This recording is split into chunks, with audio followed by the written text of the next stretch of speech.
Good morning students, कैसे हैं आप। Welcome to our Facebook page माचिन पुनी कोचिंग।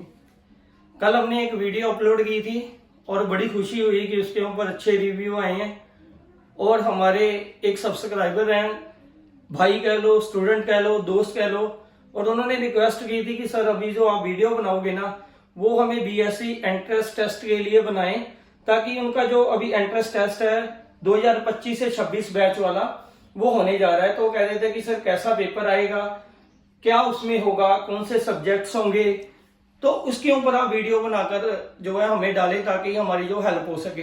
तो उनकी रिक्वेस्ट पे मैंने आज मॉर्निंग में ये वीडियो जो है वो बनाई है।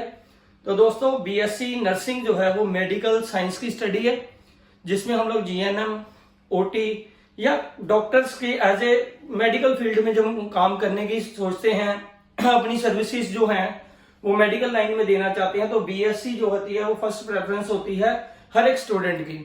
तो दोस्तों, बीएससी के लिए सबसे पहले आपकी जो एलिजिबिलिटी है वो क्या होनी चाहिए कि आपकी +2 में फिजिक्स, केमिस्ट्री और बायोलॉजी मिनिमम 50% मार्क्स होने चाहिए। उसके बाद इसका जो एंट्रेंस टेस्ट है वो होता है। जब आप इस एंट्रेंस टेस्ट को करते हो तो 4 साल की आपकी इसके में स्टडी रहती है। उसके बाद आप किसी भी हॉस्पिटल में, रिकॉग्नाइज्ड कोई चैरिटेबल हॉस्पिटल हो गया, संस्था हो गई, डिफेंस हो गया, कहीं पे भी आप जाओगे तो आपको वहां पर जो है अच्छी सर्विसेज या अच्छी सर्विस जॉब मिल जाएगी। तो दोस्तों, ये जो मैंने रेफरेंस लेके आया हूं, ये रेफरेंस है हमारे Atal medical and research university Himachal Pradesh से। वहां पर ये एंट्रेंस जो लास्ट ईयर एग्जाम हुआ था तो उसका सैंपल पेपर मैंने उठाया है।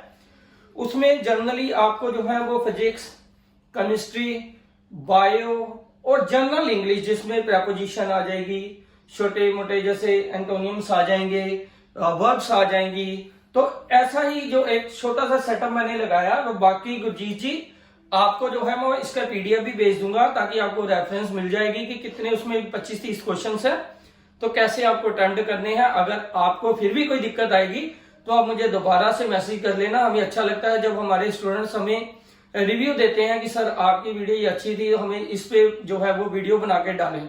तो गुरजीत जी आपको बताता हूं कि कैसे ये जो है क्वेश्चन आएंगे। जैसे हम लोग बायोलॉजी का नॉर्मल ही पढ़ते हैं कि पीएच रेंज ह्यूमन ब्लड की क्या है, तो पीएच रेंज जो है वो 7.35 से 7.45 होती है।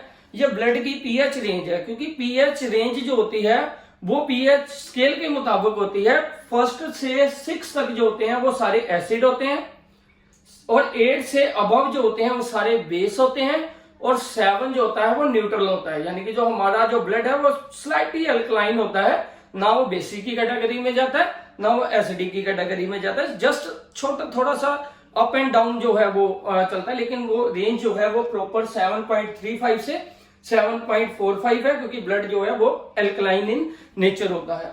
उसके बाद केमिस्ट्री का क्वेश्चन था कि क्लोरीनेशन जो मीथेन गैस की है वो किसकी एग्जांपल है, यानी कितनी रिएक्शंस है। हमने केमिस्ट्री में पढ़ा था कि हमारे पास डिस्प्लेसमेंट रिएक्शन भी है, हमारे पास डिकम्पोजिशन रिएक्शन भी है, कॉम्बिनेशन रिएक्शन भी है। तो इट इज सब्स्टिट्यूशनल रिएक्शन, यानी कि सब्स्टिट्यूट करता है, वैल्यू पुट करता है। कैसे? क्योंकि ये देखिए क्लोरीन और ये मीथेन है, CH4 प्लस मान के चलिए आप Cl। तो क्लोरीन की वैल्यू इसमें जब मिल जाएगी तो ये क्लोरोमीथेन बन जाएगा CH3Cl। तो क्लोरोमीथेन और HCl जो है वो अलग हो जाएगा हाइड्रोक्लोरिक एसिड में। तो ये रिएक्शन जो है ऐसे बनकर आएगी सब्स्टिट्यूशनल रिएक्शन में।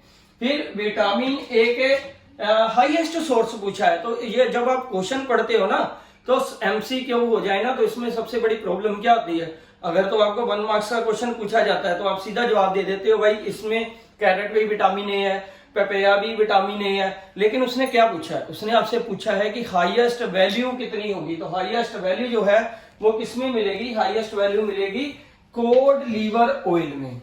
तो कोड लीवर ऑयल में। तो स्टूडेंट्स इस बात का ध्यान रखा करो कि MCQ में आपको जो होता है वो क्वेश्चन को डीपली रीड करना होता है। अगर आप छोटी सी भी गलती कर देते हो तो आपके मार्क्स वहीं पे क्या हो जाएंगे, कट हो जाएंगे। तो इस बात का आप ध्यान रखना। फिर SI यूनिट ऑफ करंट क्या है, एम्पेयर है। ठीक है, हर एक की यूनिट होती है। अब यूनिट क्या है? किसी भी चीज को मापने के लिए जिस इकाई का हम लोग इस्तेमाल करते हैं, दैट इज द यूनिट। अगर आप बाजार में कोई चावल लेने जाते हैं तो बोलते हैं भाई 2 किलो चावल दे दो, तो वो किलो किसको मेजरमेंट दे रहा है? वो दे रहा है भाई क्वांटिटी को। पेट्रोल पंप पे आप पेट्रोल डलवाने जा रहे हो, भाई 2 लीटर पेट्रोल डाल दो, तो वो लीटर क्या है? यूनिट है किसी भी लिक्विड चीज को मापने की। तो ये पैमाना होता है। तो इसी तरह से करंट हो गया, इसकी एम्पेयर आ जाएगी, पोटेंशियल डिफरेंस हो गया, उसकी वोल्ट आ जाएगी, चार्ज आ जाएगा, उसकी कॉलम आ जाएगी। तो इस ऐसे करके आपको सारी यूनिट्स जो है फिजिक्स की वो याद करनी पड़ेंगी। फिर क्वेश्चन है आपके पास जर्नल इंग्लिश के क्वेश्चन आएंगे। जर्नल इंग्लिश में क्या होगा कि प्रेपोजिशन हो गई। जर्नल इंग्लिश में क्या होगा, जैसे मैंने भी पहले भी बता के आया हूं, छोटी मोटी जैसे ऑपोजिट वर्ड्स, एंटोनियम्स आ जाएंगे, जेंडर आ जाएंगे, वर्ब्स आ जाएंगी कि करेक्ट फॉर्म ऑफ वर्ब भरो। जैसे अभी बोला she is interested in learning a language, कि उसे नई नई लैंग्वेज को सीखने में इंटरेस्ट है। तो किसी भी चीज में इंटरेस्ट होना इन होता है। उसके बाद उसने बोला ही ran into the house, कि वो घर के अंदर भाग रहा था। तो into the house क्या होता है? इन और into में थोड़ा सा फर्क है। इन द हाउस मतलब अगर कोई जैसे अंदर ही कोई गया, पूरी तरह से डीपली इमर्स्ड है, अंदर है। जैसे कोयल फेल इनटू द वेल, कि कुएं में सिक्का गिर गया, तो वो पूरी तरह उसके अंदर है, डेट इज द इनटू में आ जाएगा। तो ऐसे करके आपको प्रेपोजिशंस तैयार करने हैं। आई होप कि ये वीडियो भी अच्छी लगी होगी उन स्टूडेंट्स के लिए जो एंट्रेंस टेस्ट दे रहे हैं। जरूरी नहीं है कि ये बीएससी का ही एंट्रेंस टेस्ट है। एंट्रेंस टेस्ट किसी भी चीज का हो सकता है, आपके डिफेंस का हो सकता है। अभी आप पंजाब पुलिस की जो रिक्रूटमेंट निकली हुई है उसमें रिटन एग्जाम के लिए आपने टेस्ट देना है, तो उसमें ये हेल्प करेगा। तो ऐसे आपके जो सब्जेक्ट्स हैं सिलेबस के अकॉर्डिंग आप उसको पढ़ोगे, क्योंकि ये तो हम लोग जो वीडियो में है आपकी हेल्प करेंगे। जहां पे आपको डाउट होगा तो वहां पे हम आपकी जो है हेल्प करेंगे। अगर ये वीडियो अच्छी लगी होगी तो प्लीज आप हमारे जो फेसबुक पेज है माचिंत पुन्नी कोचिंग, उसे लाइक और फॉलो करें और शेयर जरूर करें, ताकि ये वीडियो उन लोगों तक भी पहुंच सके जिनको जरूरत होती है। तो ओके दोस्तों, चलते हैं, फिर मिलेंगे नई वीडियो के साथ। Thank you.